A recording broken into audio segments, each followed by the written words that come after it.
दोस्तों, भारत के पड़ोस में दो बड़े फैसले हुए हैं। एक ऐसा है जो हमारी सुरक्षा और रणनीति के लिए चिंता बढ़ा सकता है और दूसरा ऐसा जो भविष्य में चीन की ताकत को सीधे चुनौती दे सकता है। ये दोनों खबर म्यांमार और बांग्लादेश से आ रही है। दरअसल दक्षिण एशिया की राजनीति में इस समय तेज हलचल देखने को मिल रही है। पहली खबर बांग्लादेश से है, जहां की नई सरकार ने तिस्ता नदी से जुड़े बड़े इंफ्रास्ट्रक्चर प्रोजेक्ट को चाइना को सौंप दिया है।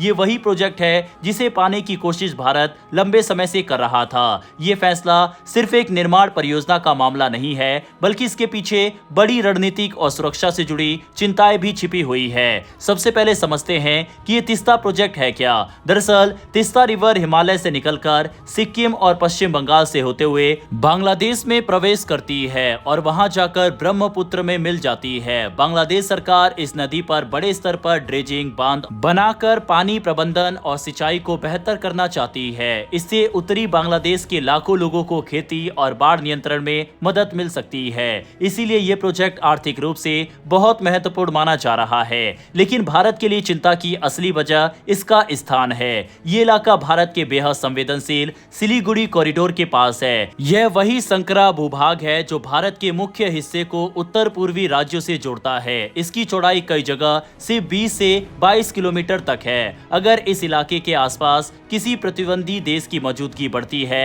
तो सुरक्षा के लिहाज से खतरा बढ़ सकता है। चीन के इंजीनियर, तकनीकी स्टाफ और सिस्टम वहां काम करेंगे, जिससे भारत की चिंता स्वाभाविक है। इतिहास बताता है कि चीन कई बार इंफ्रास्ट्रक्चर प्रोजेक्ट के साथ रणनीतिक मौजूदगी भी बना लेता है। श्रीलंका के हम्बनटोटा बंदरगाह या पाकिस्तान के ग्वादर पोर्ट जैसे उदाहरण अक्सर दिए जाते हैं। इसीलिए एक्सपर्ट्स मानते हैं कि तिस्ता प्रोजेक्ट सिर्फ पानी प्रबंधन नहीं बल्कि क्षेत्रीय शक्ति संतुलन का हिस्सा भी बन सकता है। यही कारण है कि बांग्लादेश से निकलकर आई ये खबर भारत के लिए चिंता का सबक है। वहीं दूसरी तरफ जिसे भारत के लिए अच्छी खबर माना जा रहा है, ये खबर म्यांमार से जुड़ी है। भारत ने वहां एक ऐसे इलाके में अपनी सक्रियता बढ़ानी शुरू कर दी है जहां अब तक चीन का मजबूत प्रभाव रहा है। खास बात यह है कि ये इलाका दुर्लभ खनिजों यानी रेयर अर्थ मिनरल्स के लिए जाना जाता है। ये वही खनिज है जो mobile, electric car, missile chip और आधुनिक तकनीक के लिए बेहद जरूरी होते हैं। भारत ने इस क्षेत्र तक पहुंच बनाने के लिए सिटवेल रोड के आसपास बातचीत शुरू की है। इस इलाके पर नियंत्रण रखने वाले समूह काचिन इंडिपेंडेंस आर्मी से भी संपर्क किया गया।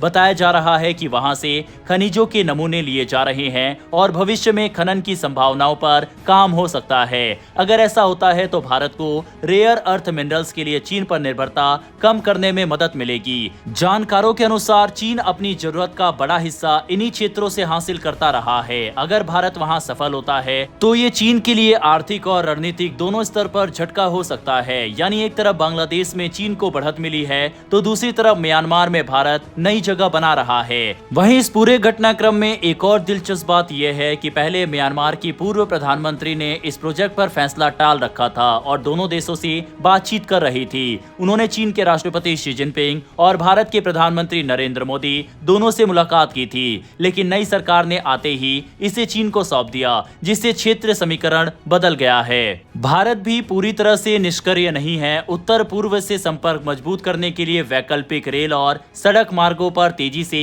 काम हो रहा है ताकि किसी भी स्थिति में कनेक्टिविटी प्रभावित ना हो। यानी मुकाबला अब सिर्फ सीमाओं पर नहीं बल्कि परियोजनाओं, संसाधनों और कूटनीति के जरिए भी हो रहा है। कुल मिलाकर दक्षिण एशिया में एक नई रणनीतिक खींचतान शुरू हो चुकी है। एक तरफ चीन अपनी मौजूदगी बढ़ा रहा है तो दूसरी तरफ भारत नए रास्ते खोजकर संतुलन बनाने की कोशिश कर रहा है। आने वाला समय ये तय करेगा कि इस क्षेत्र में किसकी पकड़ मजबूत होती है। अब सवाल यह है कि क्या भारत म्यांमार में अपनी रणनीति से चीन की बढ़त को संतुलित कर पाएगा या बांग्लादेश वाला फैसला लंबे समय तक असर डालेगा। आप इस पूरे मुद्दे को कैसे देखते हैं? भारत के लिए खतरा या अवसर? अपनी राय कमेंट बॉक्स में जरूर बताइएगा। फिर मिलेंगे ऐसी एक नई वीडियो के साथ। धन्यवाद। जय हिंद, जय भारत।